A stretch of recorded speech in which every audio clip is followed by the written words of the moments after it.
How do I know that applause wasn't for me somehow? I just have a feeling. Thank you, everybody, for coming out on this rainy spring evening. This is a wonderful turnout. It shows the kind of pride that we all take in our village. We are delighted to have with us tonight two men who have probably done as much as anybody that I can think of to share the rich architecture and history of the entire Chicago and land area. We have Dan Andries and Geoffrey Baer with us this evening.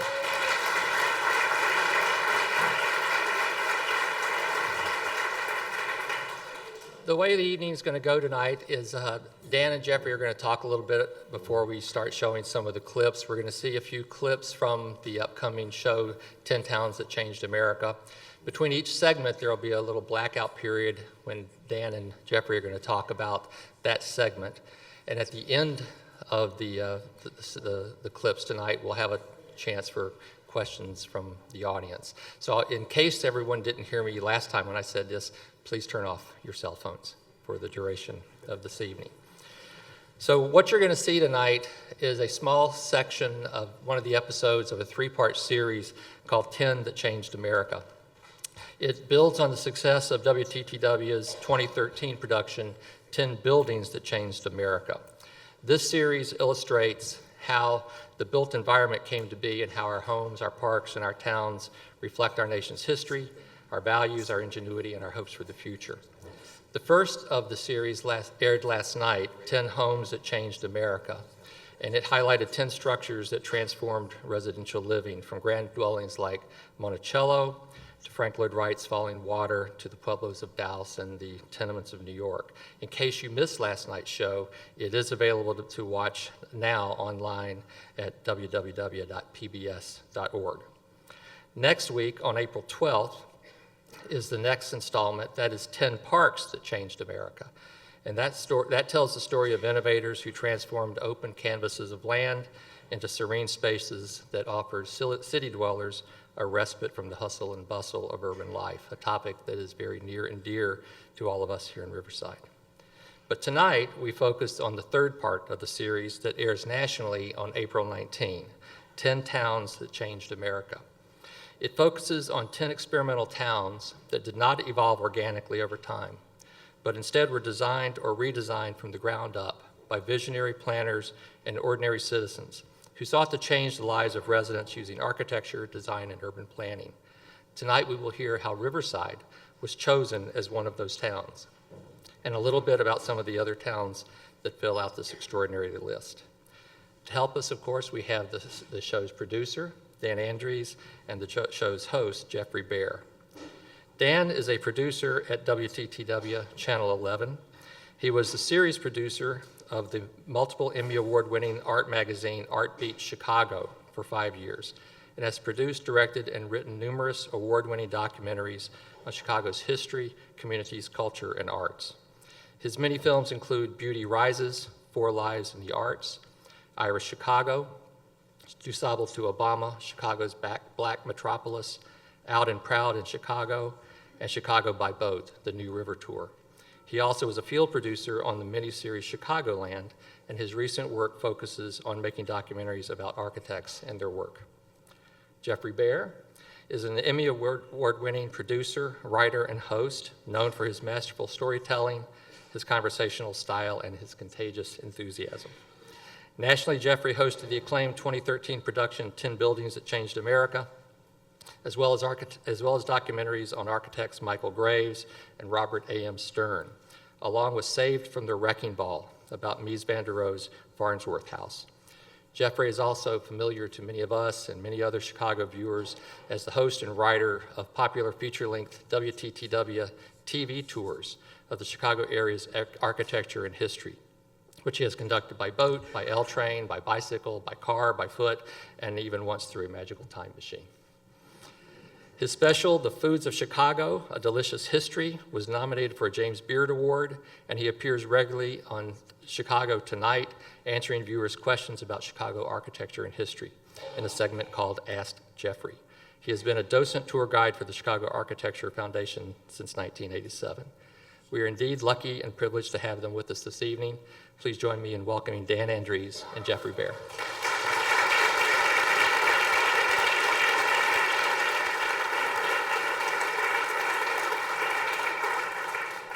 That was absolutely the best introduction. The most complete, the most succinct, the most brilliant I've heard. That's all the time we have. Yeah, folks. yeah.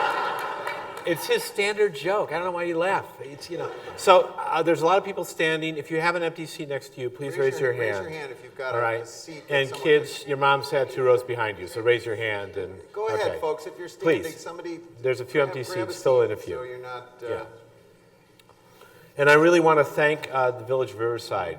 There are a few people I'm going to single out, but really our thanks go to the entire community. So I'm going to thank Connie Guardi, who was like my guide to this place from the very beginning. When I was wandering around with my still camera going, yeah, we're going to make a big TV show. And of course, your village president, who you just heard from, and myriad other wonderful folks in the village. And the nice people here at Riverside TV, Joe Dorio and his staff. So I want to thank everybody. And I want to thank all of you for coming. It's an extraordinary turnout. We'll talk about that in a little bit. So you've heard a bit about the series. When we premiered last night, we had more than 1 million viewers coast to coast. So there were, yeah, that's good. So they were watching in Jacksonville, and they were watching in Milwaukee, and they were watching in Portland like crazy. They were watching in Albuquerque. They were watching all over the country. And we're thinking these numbers are going to continue so that by the time they get to the 3rd week, the entire world will know about Riverside. So we're giving you the first big Chicago preview of 10 towns that changed America. Some of the material we're showing tonight has not been shown in the city or shown anywhere in the nation in the previews, so you're going to be the first to see it in a public setting. To remind everyone, even though you heard all these dates before, Tuesday, April 19th, 8 p.m., Channel 11, 10 towns that changed America. Including Riverside. Yeah, obviously, yes. So we're gonna start right off with the top of the show, 10 towns. You can kind of see how it starts, and then we'll continue from there. So if you dim the lights and make this happen.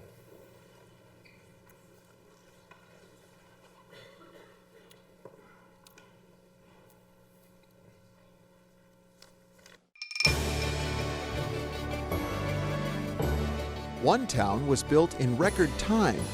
What Levitt did was bring assembly line technology to the production of houses.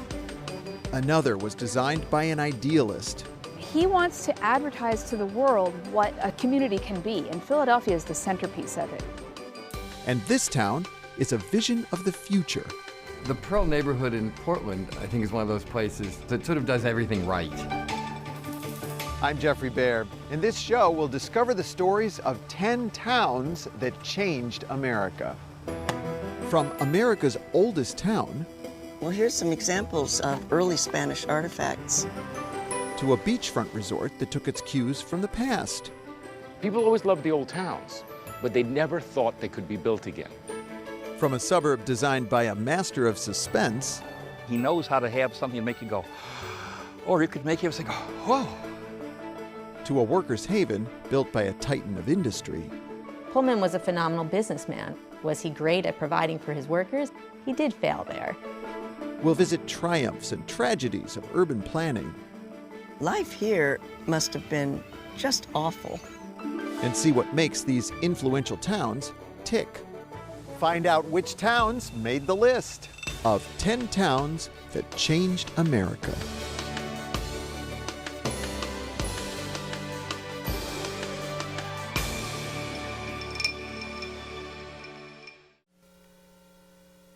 That was really good, Dan.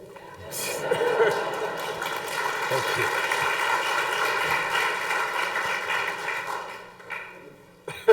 Go ahead. Okay, like good producers, we've got this all planned out, and I just missed my cue. So to start out with, let's just talk about the overall premise of this episode of the series. What's this 10 towns idea about? Really crudely, it's a history of urban planning, but really more importantly, it's about the way that we've organized and made place on this continent since Europeans started to arrive.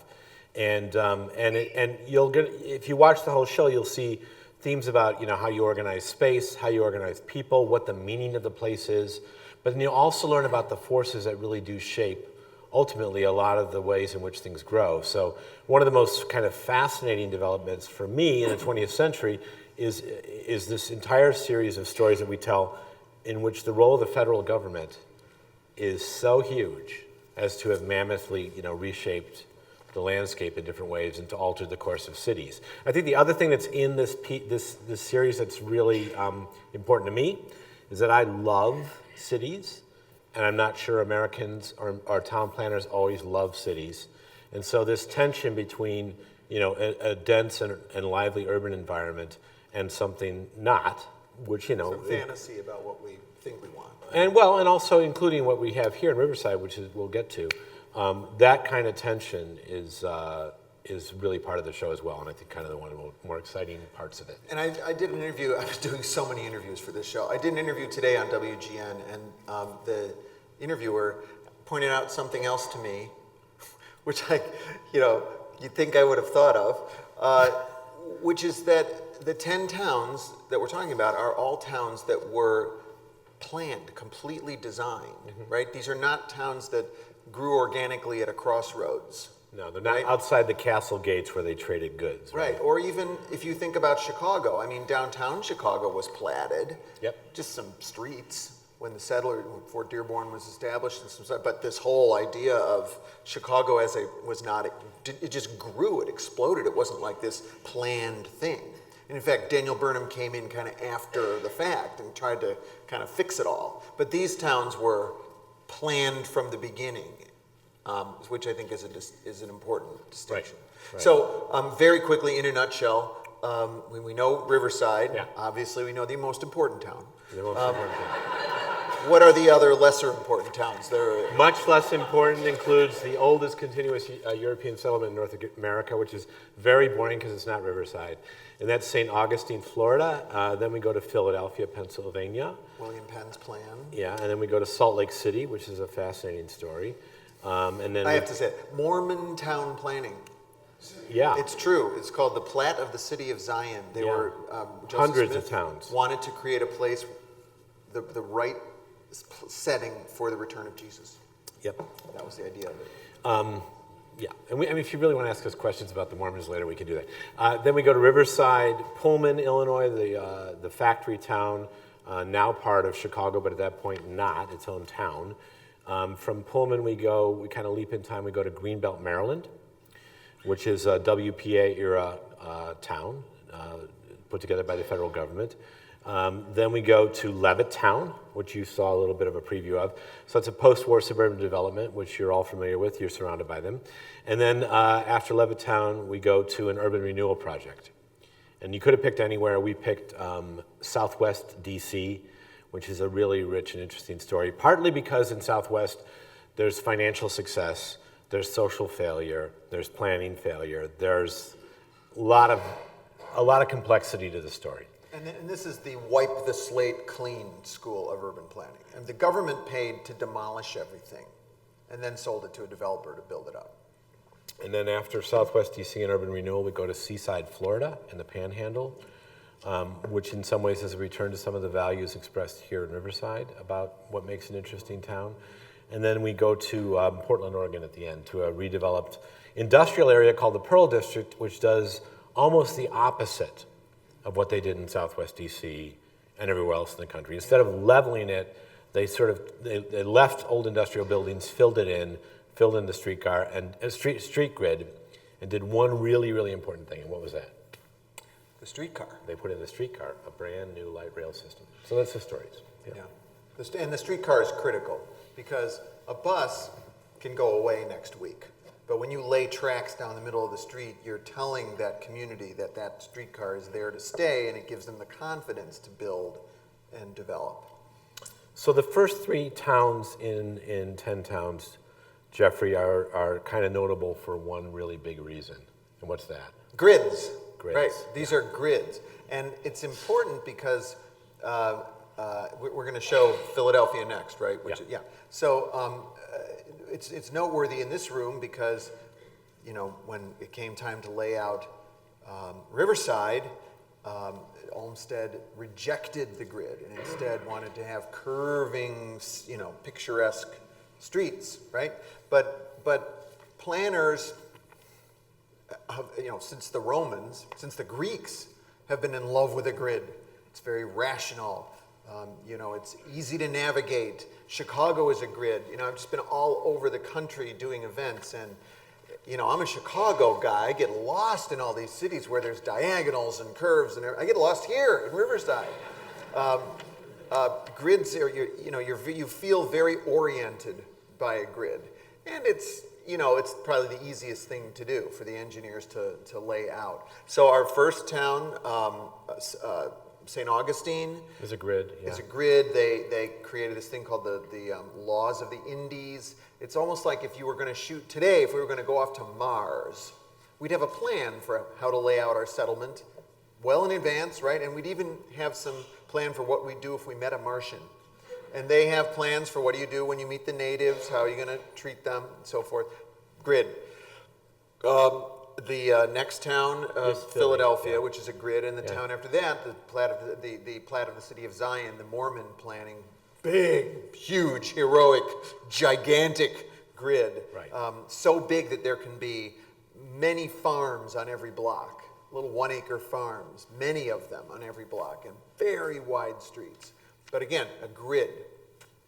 Right, so we're going to show Philadelphia. And you'll see the plan that Penn developed with his surveyor, Thomas Holm. And we can talk about some of the details of Philly after we show the clip. But I think one thing that didn't make it in that is really interesting is, you know, so what's this, why did Penn go to a grid?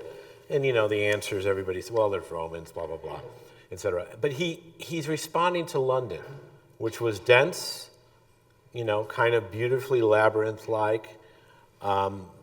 But absolutely unplanned. Yes, totally unplanned, grew very organically, but just, you know, overrun with disease and overrun and burned to the ground. So, you know, just prior to Penn's plan for Philly, we had the Great Fire of London, and he didn't want to create a city that could just burn to the ground. It was very important to him that he create something that was going to, you know, be safe. And you'll see the details of what he had in mind. And the other part of this is that everybody came up with plans on how to rebuild London, right? So there are all of these plans on how to rebuild London. And this really brilliant historian who kind of dreamt up the history of urban planning, a guy named John Reps, who was at Cornell, found this plan for the city of London, you know, done after the fire, that looks pretty much like the plan of Philly.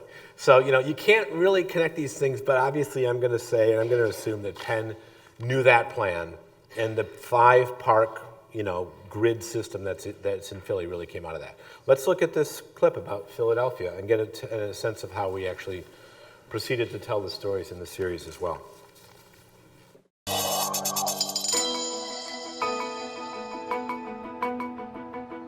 Philadelphia's oldest street doesn't have a lot of breathing room.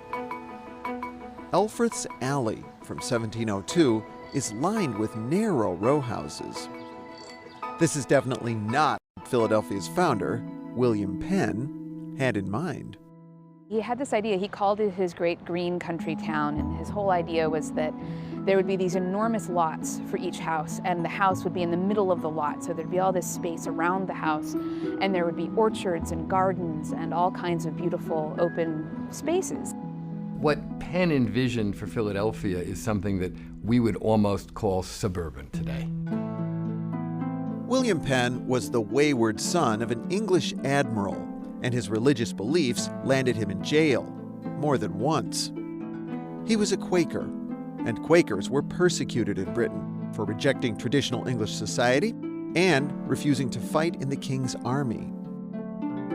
But here in the colonies, William Penn hoped to find peace, and he named his city accordingly. Philadelphia is Greek for brotherly love. There's no fort in the plan, it's a pacifist colony. What he wanted to see was this peaceable kingdom. Penn's plan was a spacious grid, 2 miles by 1 mile, completely filling up the land between the city's 2 rivers. Penn gave his citizens large blocks and some of the widest streets anywhere in the world. And Penn was the first planner to name streets for trees and numbers. It's going to be healthy and beautiful, and this is what he wants to show the world. Broad and high streets divided the city into quadrants, each with its own public square. And at the very center of the city, the main square was reserved for the all-important Quaker Meeting House. They didn't stick to the plan. They didn't stick to the plan. They never did. You see, there was money to be made on the docks of the Delaware River, and the citizens of Philadelphia preferred to live close to the commerce, and therefore to each other. If they're in Philadelphia, they all want to live right on the waterfront. They're coming to Philadelphia to make a living. It's sometimes said that American cities were more businesses than societies. To have more houses closer to the river, residents subdivided Penn's wide blocks with cramped alleys. They're incredibly narrow. Some of them a car can't go down, and others it's just the width of a car. And as for Penn's vision of a Quaker meeting house at the center of the city, it was built, but it was dismantled soon after. That's because most Quakers didn't like the mile-long walk to get there from their homes. Was it brotherly? Brotherly? Philadelphia was never brotherly. That might have been Penn's fault. He spent only 4 years in Philadelphia during the first 35 years of the city's existence. He was very saddened by what happened, right, in Philadelphia? He was. But as Philadelphia boomed in the 19th century, it did, in fact, grow to fill the massive footprint that Penn envisioned. 4 of his town squares did become the public gathering places he imagined. And in place of the Quaker Meeting House, Philadelphia built a very different kind of meeting house, City Hall. At its top stands a statue of Mr. Penn himself. Philadelphia has one of the strongest and most effective grids of any city in the world because of City Hall. This incredible, amazing building that is both the symbolic and the actual physical center. What wonderful symbolism that is. You can't ask for more. Though William Penn didn't live to see it, his idealistic town plan would prove remarkably influential. In the century that followed, other American planners would copy Penn's plan for a city bisected by broad streets, punctuated by public squares, and built on a grid. Okay, so that's the Philadelphia segment. That was pretty good, wasn't it? I'm being a little bit silly. So one of the facts that doesn't make it into the piece that I love is Penn laid out the city before he knew where it was going to be. Yep. Right? It's a grid. It could go anywhere. It could go in your backyard. It could go on your head.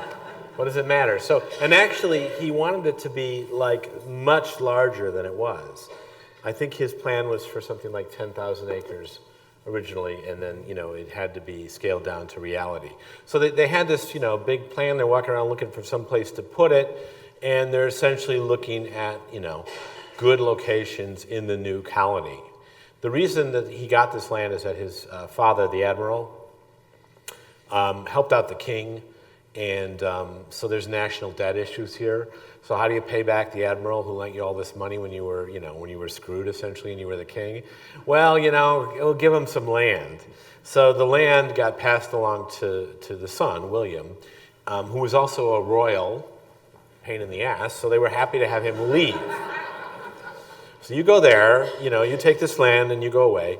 And the other thing is that, William Penn hoped to be making money. So they were looking for somewhere that was going to be a place where they could, sell these lots. It would be profitable for him, and there would be a great trade opportunity. He owned the only docks on the river, and that's how that would work. So they found this place between the Delaware River and the Schuylkill River, and the Delaware is a great, protected, very deep channel river, very wide, not too fast-moving, terrific for commerce, and kind of protected. There was no fort there, but it was challenging to consider attacking Philadelphia. It wasn't so easy. The Schuylkill was just kind of a fast-running, very bucolic and unnavigable river. So, they put it between these two rivers is basically what happened. And but everybody wanted to live on the Delaware. Because you could make money. And on the Schuylkill, you could just look and feel like you were broke while somebody 2 miles the other way was making all this money. And they were resentful because, Penn had sort of, promised, they felt they'd been sold a bit of a bill of goods, had, yeah, right? I mean, yeah. this was a business much like Riverside. Or in one way like Riverside, this was a business venture, right? And he was an aristocrat. I mean, we talk about him as an idealist and having these goals, but Quaker. And he's a Quaker, pacifist, very, but the Quakers in Philadelphia took access to each other's meeting houses. I just want you to know what Quakers were like in Philadelphia. I don't think they beat each other up, but I mean, they were not entirely peaceable people. Brotherly. Not particularly brotherly. Yeah. Right. And the other thing is, Penn, as you said, was an aristocrat. He didn't set up any governmental structure for Philadelphia. Like he had no plan. This was just a business venture, right? He had these people all moved in. They're like, well, is there going to be a fire department? Are we going to have a library? Who do we elect as our leader? Where do we get our water? Yeah, nothing, right? Yeah, no Zippo. So what happened? Well, what happened is that this is kind of the most interesting part of the social history of the town, is that they really started to develop these local guilds and organizations that did stuff. So, and this is where Ben Franklin becomes, the guy in Philadelphia, because he organizes the fire brigade and he organizes the library and all these institutions that make civic life, and they're still ongoing. But there was no fire department, so even though, And no militia. No militia, right. Yeah. Right. And they eventually forced Penn to cede enough control that they could have a governmental structure and some city services, some sort of authority to provide them city services. Right. So, should we move on? I think we should. Okay, this is the moment we've all been waiting for. All right, so I don't know how many people were here. How we doing? Terrific. I don't know how many people were here when we did our preview event prior. Can you just show of hands? Okay, so we only lied to a few of you. That's good. Because, we've told you that we're going to do everything. So now we get to see what we really actually did. Don't worry, it's going to be a really great journey in a fantastic car. So we'll see what it is. And this segment is going to run right into the segment about Pullman. And there's a really nice natural bridge. And I think they're a fascinating contrast and comparison. So you're going to see two segments in a row, and then we're going to get down to what really matters, right? Okay, let's go. Riverside.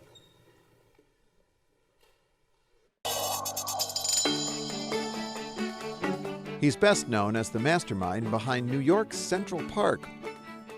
But Frederick Law Olmsted also brought his artistry to one of America's first planned suburbs.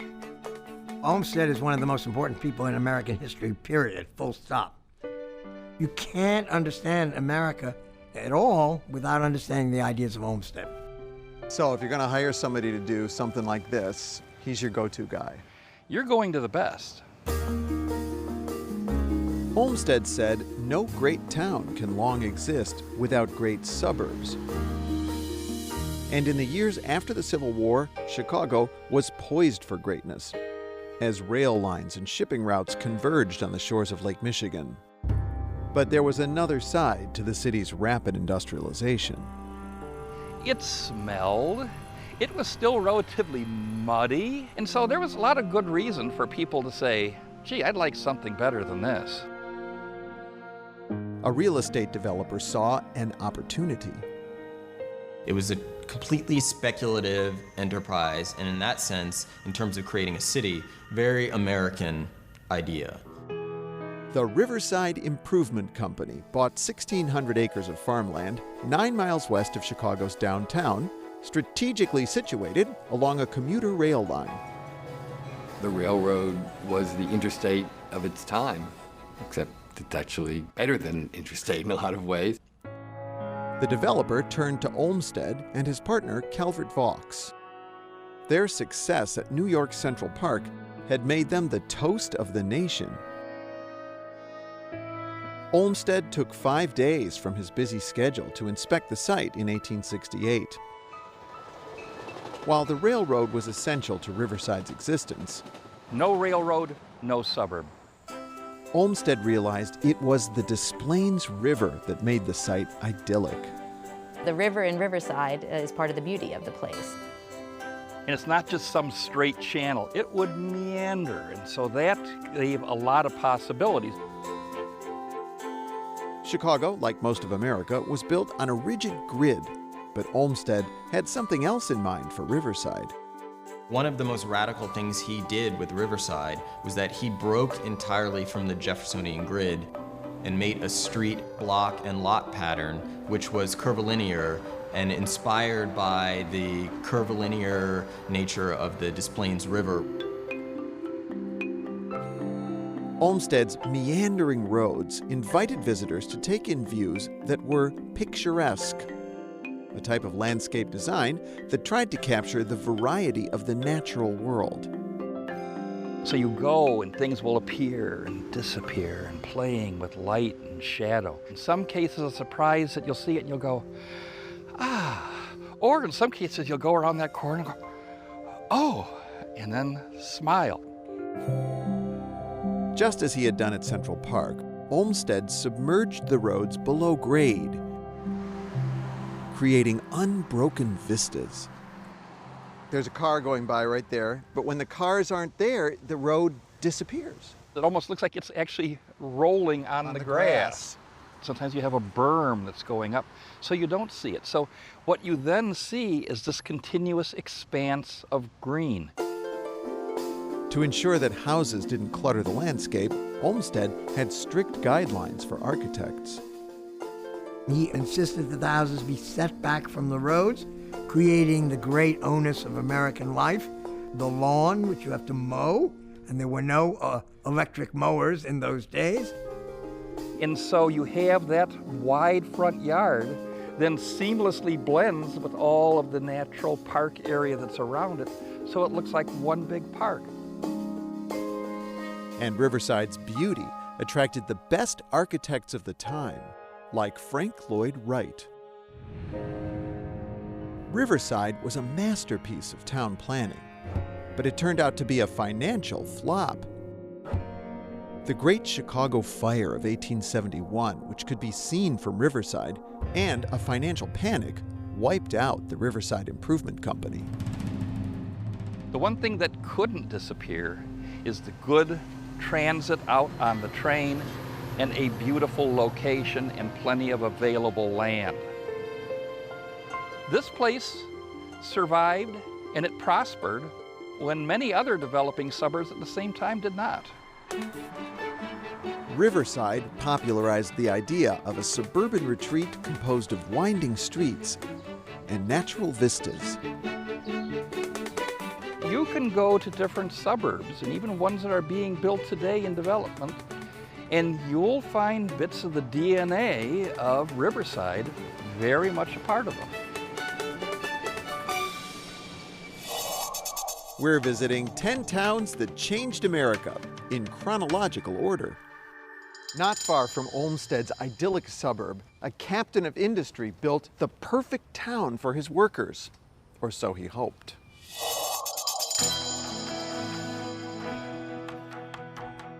This town's founder was always driven by the bottom line. George Pullman created the Palace Car, transforming train travel from punishing to pampering. In the process, he became one of the most powerful industrialists of the 19th century. We can think of him as kind of a Steve Jobs in a certain way, right, for his era. He created demand for this luxury item that so many people felt was a necessity. His palace cars were such a hit that in 1879, he started planning a new factory south of Chicago that included an adjacent company town, which he named for himself. He designed the town to be both profitable to his investors, so it would be run as a business, but also to, in his eyes, perfect capitalism. Anything that was a little bit nicer or was an amenity for you couldn't be given to you if it was going to be to the detriment of this town making money for the investors in the company.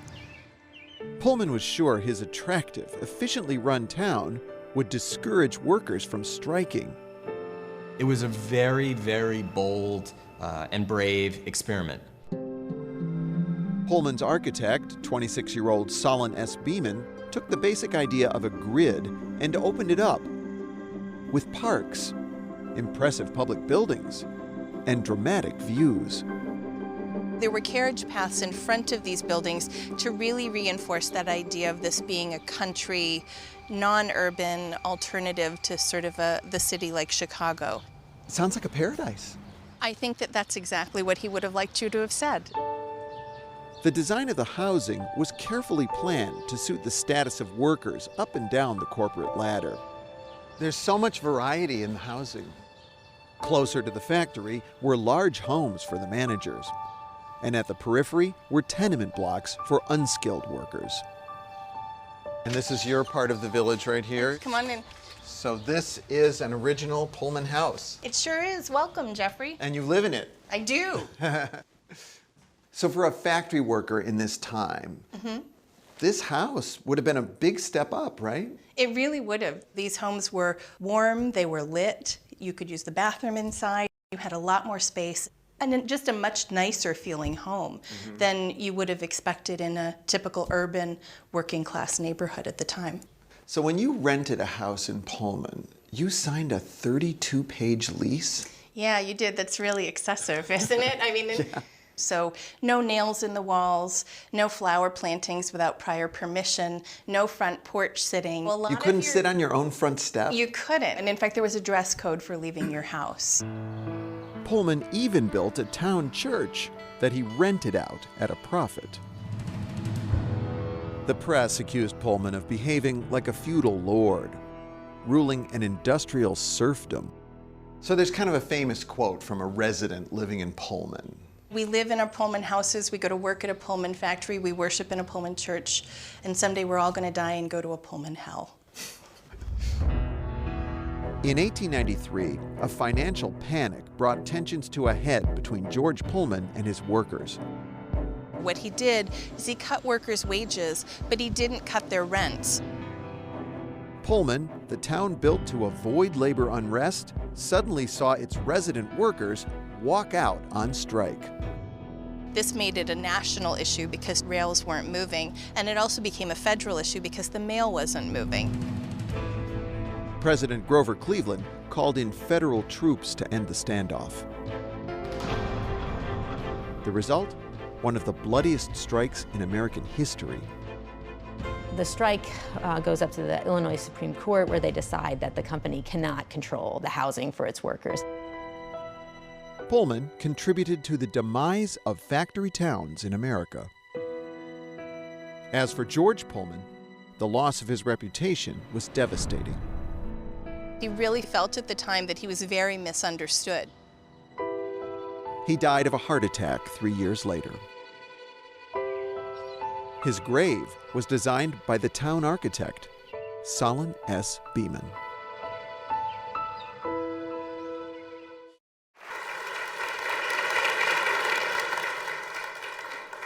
So let's talk a little bit about Riverside, and we're going to make sure we leave time for. So think of your questions. We really want them. So obviously we talked already about the fact that Riverside is not on a grid, which really distinguishes it from all the other towns that came before it in this show. But in your view, that's not actually the most significant detail? No, I mean the fact that it is, that the design of this is so imaginative, and we talk about it, being picturesque. We'll talk about that a little bit in greater detail. And that it has all these beautiful winding streets which lead to these gorgeous triangular bits of land everywhere, these little parks. That's significant, but it's not the most significant part of it for me. I mean, a big part of this is it's a railroad suburb to a major urban center. We have this quote that no great city can exist without great suburbs. And the great cities of the time were essentially the grandfathers of the cities most of us were probably born into, and maybe not the cities we live in anymore, but these were the industrial cities of America. And this is where the money was being made. This is where power was being consolidated. This is where success was happening, and this is where you didn't want to live. So, this is the beginning of and here was a great way to get right out here, no automobile, right? Your horse and carriage would take a lot longer, but you can jump on the iron horse, and you're right here, and you're still in a good relationship to the center of your, of your life in terms of money. So you can have it both. So that's a huge thing. I mean, this is our first suburb. The idea of commuting. Yeah. Yeah. Big part of it. Same story on the North Shore. The Walter Gurney lays out the railroad suburbs all up the North Shore, and frankly out in the western suburbs too. With all these railroad suburbs. Now we did, the other show that is, we aired 10 Homes last night and 10 Parks this next week, and Geoffrey, you got to go to Central Park. Yes. So in what ways is there, a nice kind of a... Olmsted looms large in two of our shows. The one next week, which is the Parks show, and then the one that you'll be seeing in 2 weeks with this episode in it. And so we learned a little bit about Olmsted just now, but it's so interesting visiting Central Park and then coming to here, to Riverside. Central Park was called what the idea was to build these big, what were called pleasure grounds, okay? And Olmsted had gone over to England and he'd seen this idea of the picturesque, which the jargon word we used in here, the picturesque, right? And so these are beautifully natural looking landscapes that are entirely man-made. You walk in Central Park, you think you're in a completely natural setting. It's completely sculpted. Took 20 years to do it. They didn't have dynamite, they had to use gunpowder, which is far more dangerous to blast away rock. And the whole idea was that it was like composing scenes, composing pictures. One of our speakers in the Central Park segment, Sarah Cedar Miller, talks about how the whole idea was almost like walking through a museum. You go from one room to the next, seeing different beautiful things, right? And that's what he was doing with nature in Central Park. Another of our speakers talks about how you'd create foreground, middle ground, background. And the same thing is at work here in Riverside. The idea that you would round a curve and there'd be this composed view. And that's why it's so important where those houses are going to be sited on the lots. You can't just stick a house anywhere. That's going to screw up his picture, right? So it's very composed. And so he takes that same sensibility and brings it to town planning. But it should be noted, Olmsted also designed the grounds for the World's Fair of 1893 in Chicago, which was a sort of heroic scale experiment in city planning. But once again, he took some raw site and sculpted it into... Absolutely. So Jackson Park. Which he had done previously. After Central Park was done, everybody wanted a Central Park. So Olmsted, I don't know how this guy did it. I mean, the amount of work he had all over the country, when you couldn't just hop on an airplane and go somewhere, is amazing. In Chicago alone, we have Jackson Park and Washington Park, both designed by Olmsted. And then he comes back and redoes Jackson Park for the World's Fair of 1893. Right, and does Riverside just like in the time in between. And it's very quickly realized, and it's pretty incredible. It's a 5-minute segment.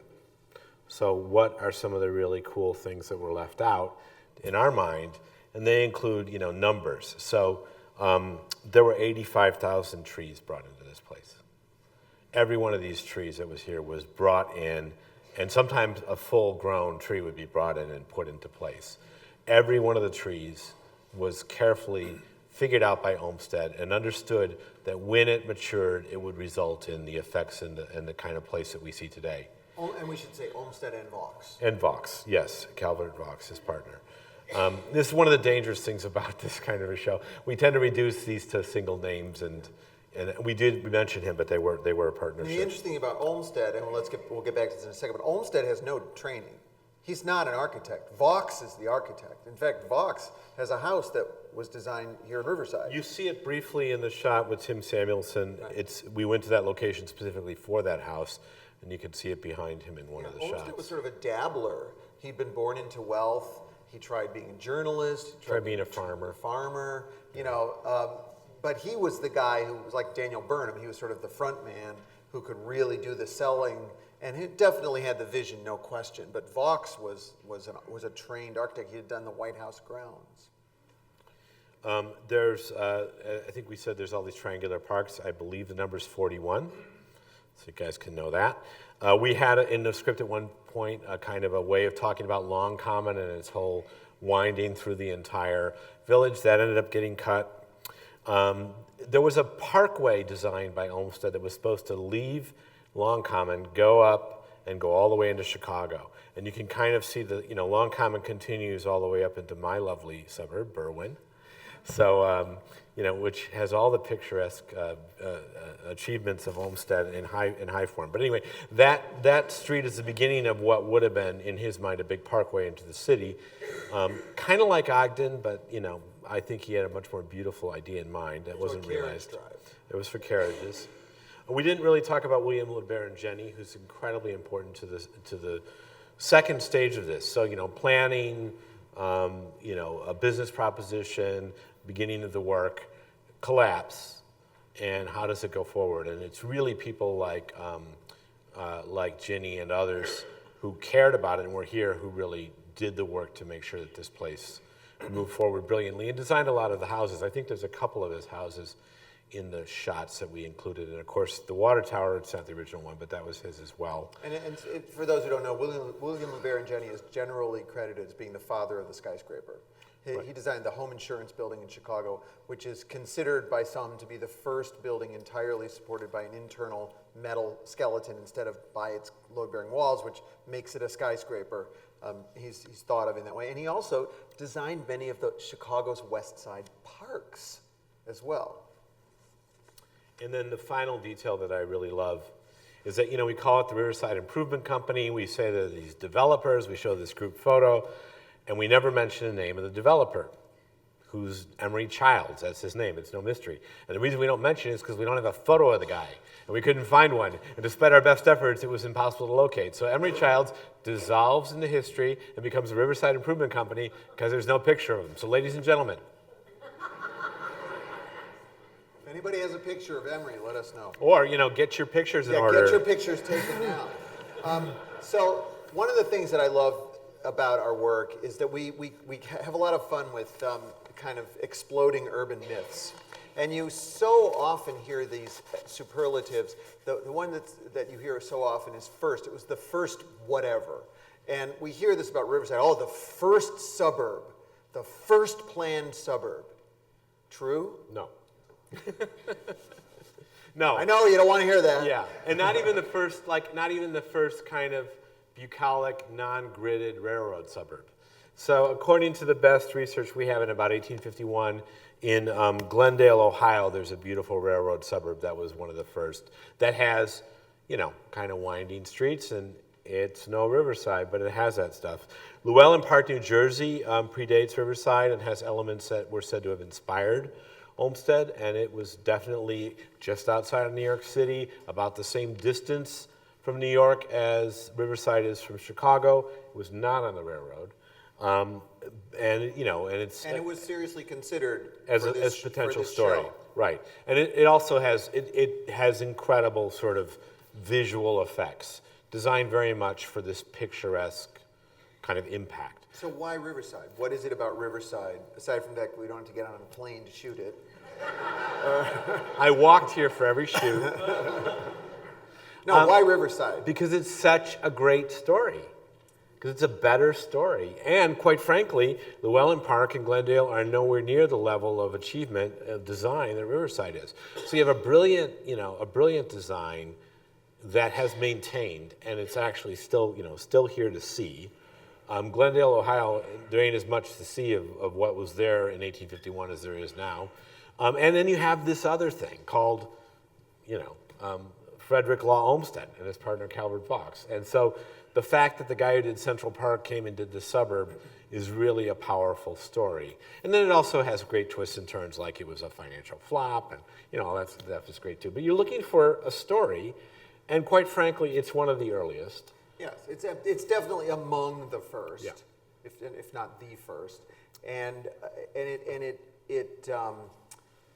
a lot of these seminal ideas are almost reach their highest expression in those early days here.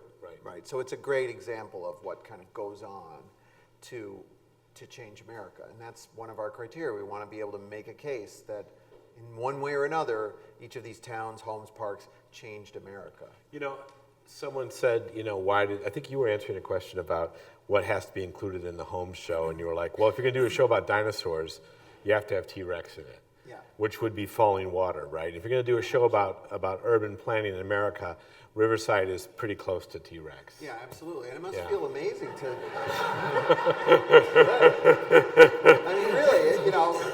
No, the Welland Park, it's so much, it's earlier. As we go around talking about this to urban planners, well, you know, Riverside, and their response is always, oh, of course, Riverside, of course. Of course, yeah. Of course. I mean, it must feel kind of amazing to be, you know, live in a town that's got such a reputation around the world. It's kind of cool. And speaking of that, yes, I have to say, and it's like, look at the evidence right here. So the other Dan, the producer of the series, Dan Protes, and I have been traveling all over the country promoting this series. I've been to 12 cities in the last 3 weeks.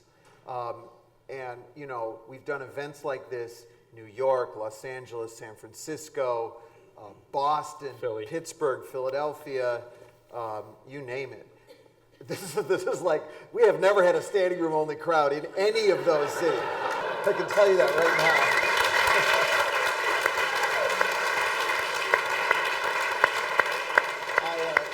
I took a picture. Did you see me taking a picture of the standing room only crowd? And I emailed it to our collaborators. I wanted to see if anybody responded.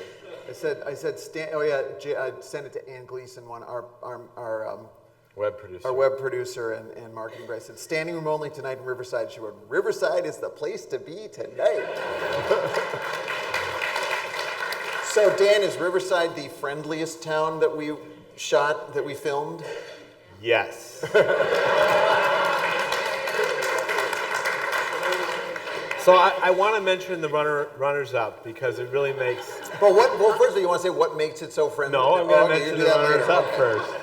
I got a plan here, Geoffrey. All right. So, you know, there were really helpful people in Pullman, and we'll get to that in a second. Greenbelt, Maryland had people who were totally passionate about the history. But then you would also be standing, you know, outside someone's building, making a nice shot of it, and they come out and look at you like they had a shotgun inside and they wanted you to go away.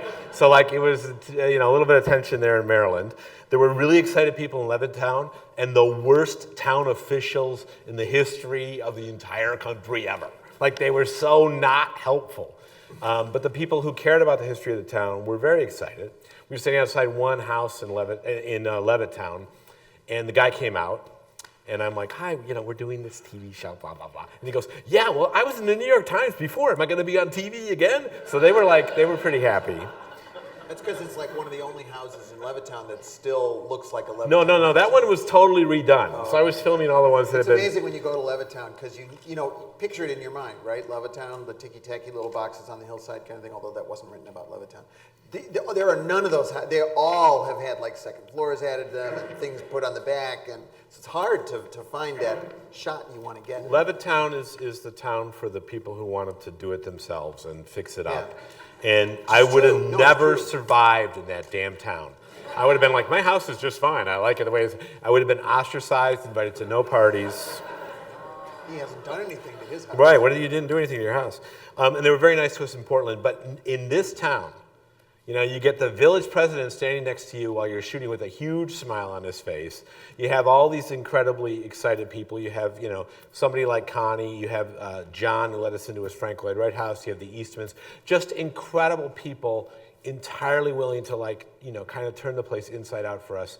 And let us fly like buzz bombs over your houses with, you know, and not complain. So I would say that it totally wins. I mean, even to the extent that Tim Samuelson, who you saw interviewed there with the blue shirt, the one who went,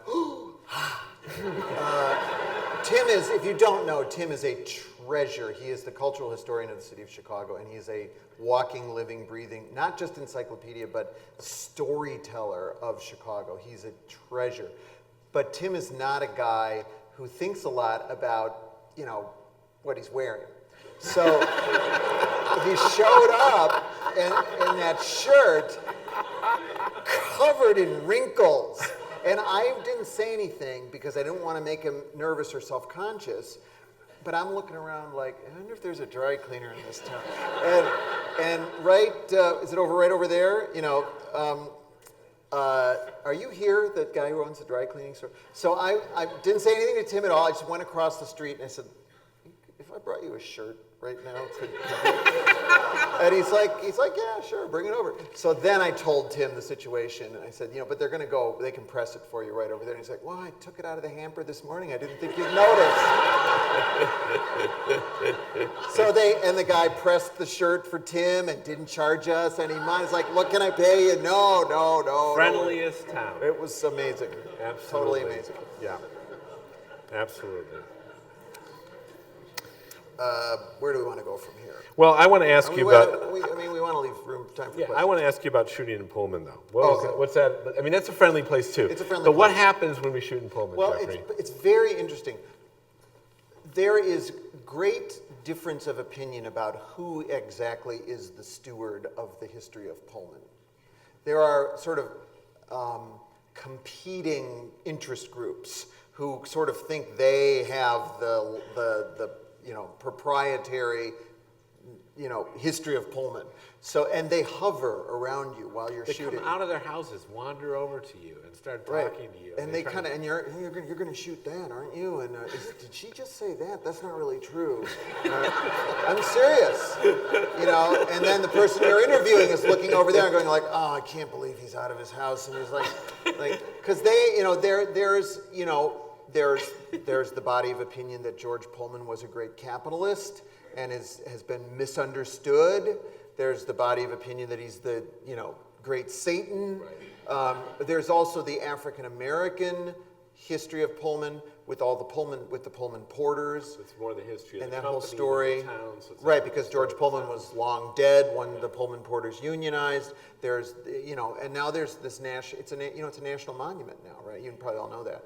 And so now all of a sudden the National Park Service is there, and there's a park ranger, and they're like, well, what story is that park ranger telling about Pullman? No, she's got it all wrong. So it's very there's a lot. It's a tight-knit community, and there's a lot of difference of opinion that's so if there's any teenagers who have to do a term paper about differing opinions on history, just go to Pullman, take out your camera. All these people are going to come out of the house and start talking to you. Take notes. You'll be in great shape. We probably should get to Q&A shortly. What's our timeline? Well, it's 8 o'clock, so no one's in charge of us. They love us here. We could keep doing this for a long time. I want to ask about other behind-the-scenes anecdotes, because there's some great things that happened when we were on the road. So, in this, you did 3 shows. You were everywhere, so there are great stories about all of them. But about the towns. The noisiest town. Yes, the noisiest town. The noisiest town was lovely little St. Augustine, Florida. Everywhere we went. So first we were shooting. We were told there was going to be a rock concert in the town square. So Dan very carefully scheduled around the rock concert, and we get there, and they're doing their sound check. It's not even that. There's a whole nother kind of set of noise going on. Right. Well, but then the sound check's over, and the Carillon concert starts. Yeah. So in the background of the whole interview, there's this Carillon, and then the guy shows up to do what we thought was a rock concert. It's like this quiet piano. But we're already done, because Geoffrey's like, do you want to wait? I'm like, no, it's going to be worse. So then we go to the oldest street which some say is the oldest street in America. Could be Alpha Sally, but some people say this street in St. Augustine, and this Mardi Gras parade goes down the street, finally, and then we were at the Fountain of Youth Park, right, and they have all these costumed interpreters, right, and this one guy, we're in the middle of shooting with the archaeologist, and this guy dressed up like a Spanish settler starts doing the firearms demonstration. These are vintage firearms. Boom! Right. And then finally we get, it's like we're losing our light, the sun is going down. We're on the walls of the fort. We're on the walls of the fort, this beautiful coquina stone fort, and it's like 4:30 and the sun, or whatever, it's 5:30, the sun's going down, and it's the time, and you see the bay out there, the beautiful Florida water, and this is every day when they have their pirate battle. So a pirate ship goes out, and then a little pirate ship comes up around it, and they're on their microphones. Arr, matey! Arr, pirate!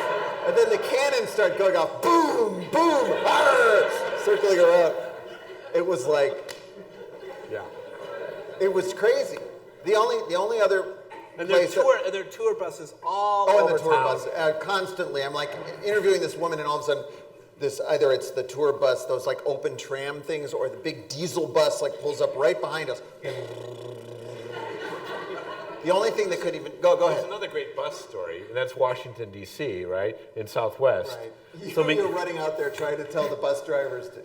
So this is this thing called L'Enfant Plaza, which is this totally modernist thing, you know, with this, it's like just a wasteland of concrete and concrete buildings, right? And we're going to be up there to kind of talk about modern design and what it did to cities, and we have a background, and, you know, we want to do a couple wide shots, and we discovered is where every single tour bus in Washington, D.C. parks. Because it's right off the mall. And they all come up there. They drop off their kids at the Smithsonian, And so now I'm negotiating with all the bus drivers to keep about 20 feet clear for our shot, and, you know, and to not, and essentially they were very cooperative. But every time a new one pulled up, we have to go run up and talk to the bus driver and try to negotiate with him.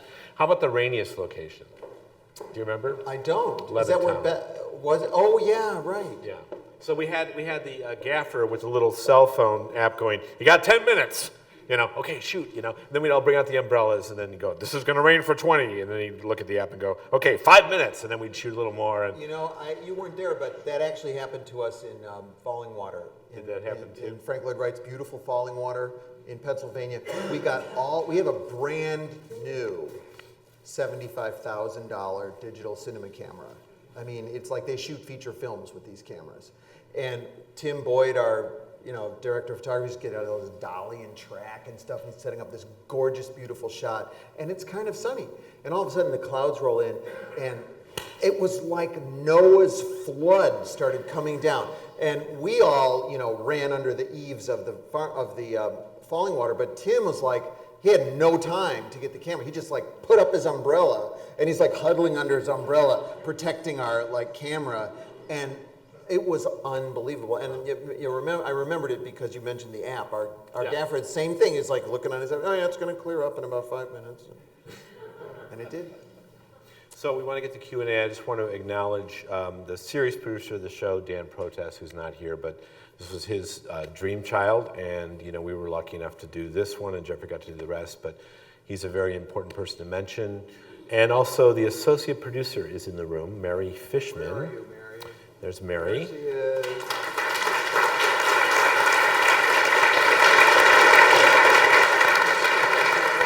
And so 2 out of the 3 you saw, Mary was on site for, because she's here, obviously was here in Chicago, and she traveled a little bit with us. But as Dan Protest said, the associate producer makes the planes run on time. So all the planning to get us places and to make sure that production happened on schedule and all that, as well as, she has deep knowledge on the subject, so a great sounding board.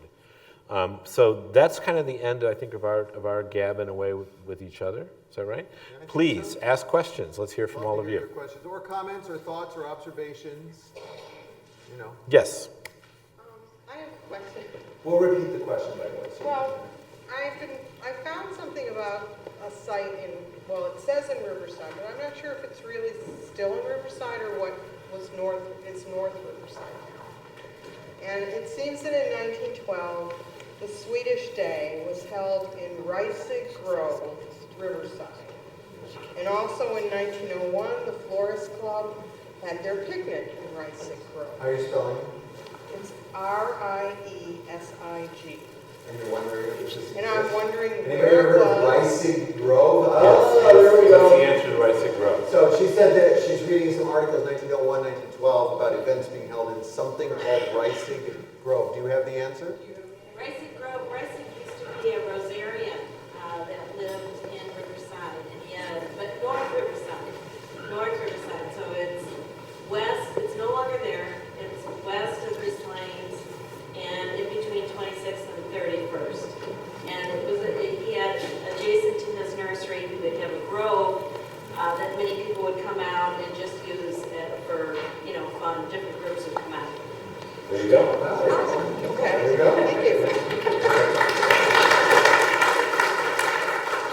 Yes. Thank you for doing such a great job and being so respectful in the presentation of our village. We love it, so thank you for that. Do you have feedback on how they chose the name of the streets? Well, I know that some of the streets were named for people that Olmsted deeply admired and was inspired by. I do know that. Anything else? Do you know anything else? Anyone else know that? Yeah, There we go. I just mentioned that the Olmsted Society on its Facebook page is doing a series behind the names of streets.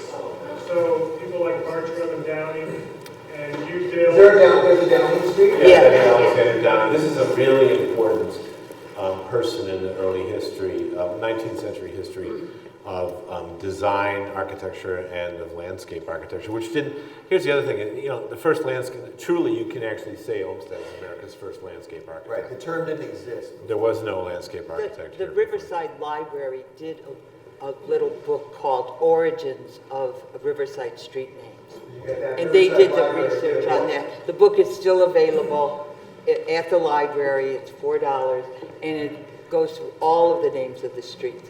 22 of the streets were named by Olmsted for people who influenced him, like Downing and Herrick and Nuttall and Michaud. Was Downing the guy, was it Downing or Davis who was supposed to be Central Park? That was Alexander. That was Jack. That was Downing. That was Downing. So Downing Davis is the architect who designed it. They worked together. They Davis did and actually. Downing. There's an A.J. Davis and an A.J. Downing. Yeah, and they both called Al. It was really great. Can't one of you change your names? But and you know D's, right? But Downing was supposed to do Central Park. It was called Green. Yeah, it was the big park in New York was going to be done by Downing, and he died. And Steamboat explosion.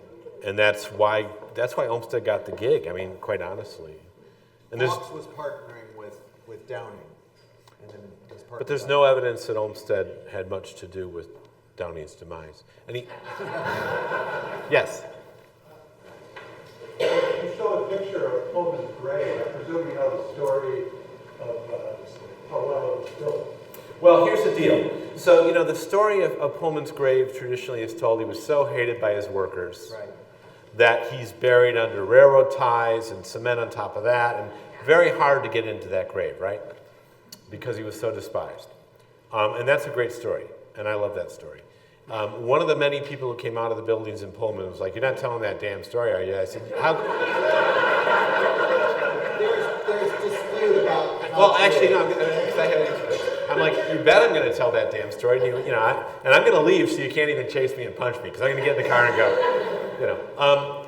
But here's the deal: who took over Pullman, the company, after Pullman's death? It was Robert Todd Lincoln.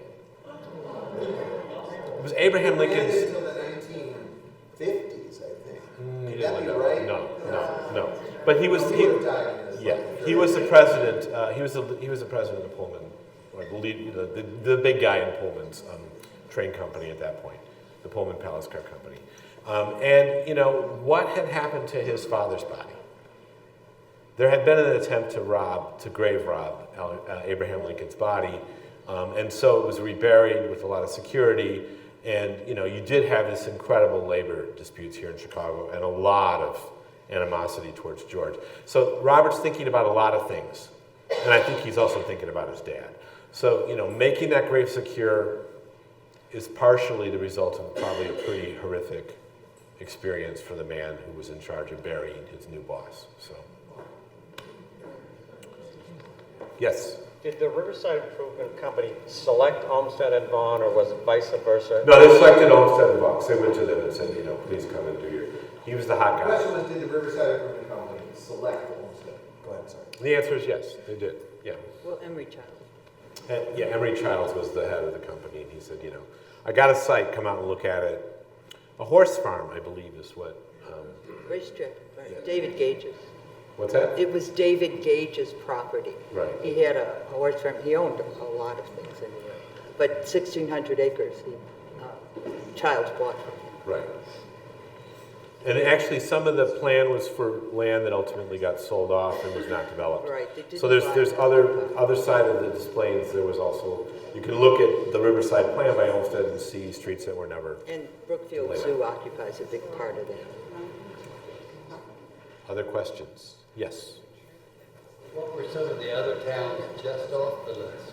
That didn't make it, right? What are some of the towns that didn't make it to the Right, list? so we talked about the Llewellyn Park Riverside debate, right? And then, you know, when it came to Greenbelt, Maryland, again, story kind of drove my choice because the Greenbelt, Maryland story is, you know, a story about a Depression-era government town and a group of them.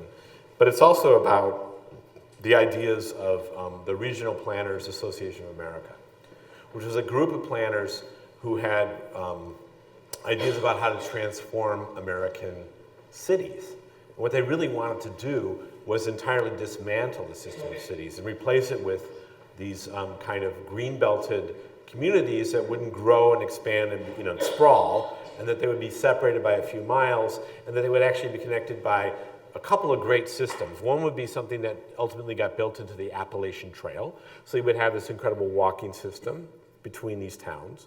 And you'd have light industry in the towns. The other big idea they had, these forward-thinking guys in the 20s who thought that cities were really bad news, was the interstate highway system. They dreamt up that. And they thought that was going to save rural communities. Hardy har har, right? Almost exactly the opposite. But one of the big guys in the RPAA was a guy named Clarence Stein. And he was very influenced by a European planner named Ebenezer Howard, who actually spent time in Chicago. Theoretically might have come here. And he developed this idea of the green-belted town. So, you know, we could have told the story of the very first Stein town, which is in New Jersey, called Radburn. Which was on our short list. It was on the short list, or I could have told the story of Greenbelt. And Radburn is where you have the first cul-de-sac, and you have the first super block, and you have, you know, these sort of walkways underneath the road so that you can go around and not have to deal with the cars. That was inspired by Central Park. But the idea there was that, you know, your kids weren't going to be in the street. They have all this green space. So that was a choice between Radburn and Greenbelt. We went with Greenbelt. We left off the City Beautiful movement, which began, you know, here pretty extraordinarily with the World's Fair. And Olmsted and Burnham and a number of other marvelous people. But a great story could have been the Macmillan plan for Washington, D.C., which gave us the mall. And, you know, I don't know if anybody... Which is City Beautiful, you know, the great neoclassical structures. It's why every state capitol building in the U.S. looks like a temple, right? Looks so amazing. It's because of the City Beautiful movement. So it definitely changed America, right? But it didn't make it. Well, and you talked about, you know, I think a really interesting phenomenon given our demographics. Aging. Sun City. Yeah. Was one of ours. You know, how are we going to think about older people as we become an older society? So Sun City was in there way up until the very end. It was on the short list. In Arizona, and of course that kind of community continues to exist, and there are all these incredible ones in Florida called the Villages. And the reason we didn't go with Sun City was partially because it looks just like every other suburb. So visually, it was going to be more of the same. Socially, very different. But, you know, we wanted to alter it. It's really important on television, you know, where people are sitting there with their remote control in their hand. And as Dan Protest, the other Dan, has said about the Parks show, you know, we were really concerned because after a while they could just all look like a lot of grass and trees. You know, so we've got the High Line, and we've got the San Antonio River Walk, and Gasworks Park, and Freeway Park in Seattle. You know, we really mix it up visually so that it's not just like a bunch of grass. So that's why some of these places didn't make it. There's the railroad, there's the streetcar suburb, this development where in cities they put in streetcar lines, and all of a sudden now you could have a new kind of a center away from the main urban center, and how that impacted. There's a lot of these little moments that we had to make a decision about keeping or leaving out. Yes? Why didn't you pick Savannah, Georgia? Savannah, Georgia was, Why did we pick Savannah, Georgia? and we did, but it's not in this show. It's in 10 Parks That Changed America. It's really interesting. Savannah is a town that could have been in either show. Yeah. Because Savannah is a story about town planning, no question. It's also a story about parks. Savannah was a completely different idea about parks. You know, America ended up going the Olmsted route with the giant pleasure grounds. Every city had one. But the idea of Savannah was nobody would be more than 2 blocks from a park. So Savannah is on a grid. what are those districts called in Savannah? Wards. Every ward is like 6 square blocks. Everyone's identical, and at the center of every ward is a square, is a public square. And as the city expanded, they expanded along that plan, so you are never more than 2 blocks from a park in Savannah. Interestingly, and we had said this about Philadelphia too, these weren't what we think of as parks now. In fact, this comes back to this little, the nurseryman who was, part of his land was a grove and that got used as a park. These weren't, we weren't quite understanding or thinking about parks the way we do today. So that in Savannah, the bread oven was there, the pump was there so you could get water, public proclamations were read there, soldiers could be housed there if there was a siege. In Philadelphia, it's where they would gallows. kill people. Yeah, gallows were there. they'd hang people. And cows would graze. Yeah, and so forth. all kinds of uses. Are we getting the? Well, no, there's a couple more 2 more questions. questions. We can, 2 more questions. Yes. Okay. The profiles of the towns that you pick seem to be almost evenly mixed. Built from the ground up or rebuilt. One of those things, which turns out better. Repeat the question. It's about whether it was. It's about the fact that they're all planned and built, and some of them rebuilt. What do you mean by rebuilt? You had mentioned like Pearl District. Well, it's an old industrial district that got turned into a residential district. Right, but do you have an opinion on which one turned out better? Which ones turn out better as opposed to like Riverside being built ground up, Philadelphia ground up? I think the main thing, obviously we're sitting here with a point of view, which we aren't revealing to you, and but I think the main thing is that we're really on the side of places that create the opportunity for community, for health, for a lively street life, for walkability, for a variety of presentational styles, and for something that, let's use the big 20th century word, you don't feel alienated in, right? And so some of these places have big challenges that way. Levittown is very limited.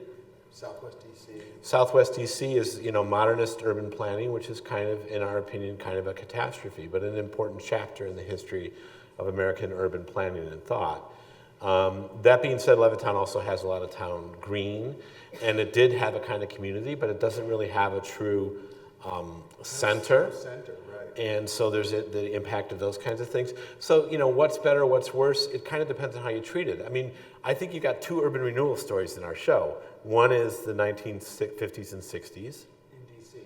And the other one, of course, is in Portland. And I think they did a brilliant job of trying to create a place you can walk, a place with stores downstairs and, places to live upstairs, interesting restaurants and shops, this incredible streetcar system, a little park system.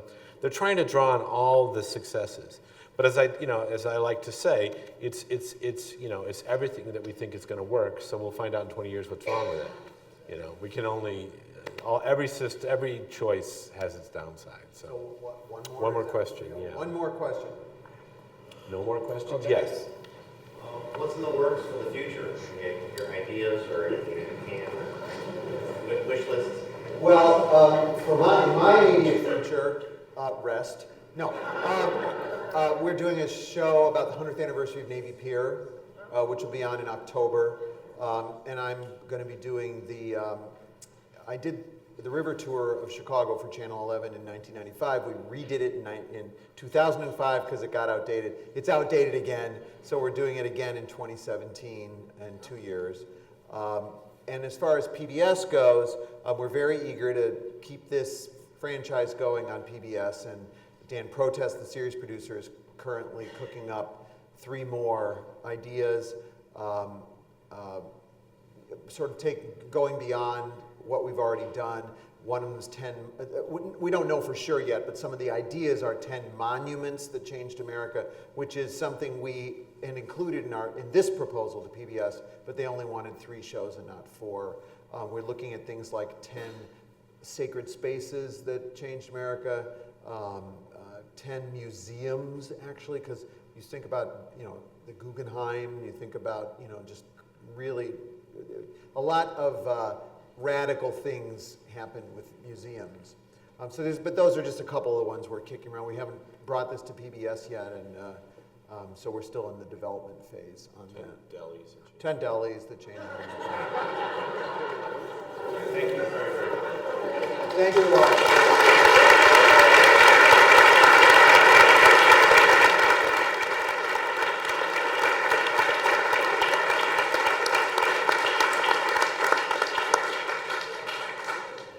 Thank you very much, Dan, Geoffrey. I want you to know that we're working on a branding effort here right now in Riverside, and you just saved us a lot of money. Riverside is T-Rex is now going to be plastered everywhere, all over the place. Just a couple more things for the parents, and if we have any teachers in the room tonight, I want you to know that there is going to be an online destination for this series. 10 That Changed America. This is going to be interactive. It's a mobile site. You can find that at wttw.com/10thatchanged. And it's got a curriculum. Is that what you're going to say? I was going to say. Do you want to talk a little bit about No, that? please. And you go to each one of these homes, towns, parks, and there's a curriculum, a full developed curriculum, not for teaching about design, but for using the show to teach math, science, language arts, art. Through the show and using the tools in the classroom. The other thing, you are going to be able to get the show, the three-part series, in either DVD or Blu-ray at shoppbs.org. And although I know Geoffrey wanted to say it and he wouldn't, I just want you to remember that these kinds of shows are made possible from viewers like you. So if you're not a member of WTTW, consider doing that. Thank you, Dan and Geoffrey. Before you leave tonight, though, we do have a little something for you from the Village of Riverside here. This is from all of our businesses pitched in to do this for tonight. Gosh. I was happy to get coffee. This is, thank you.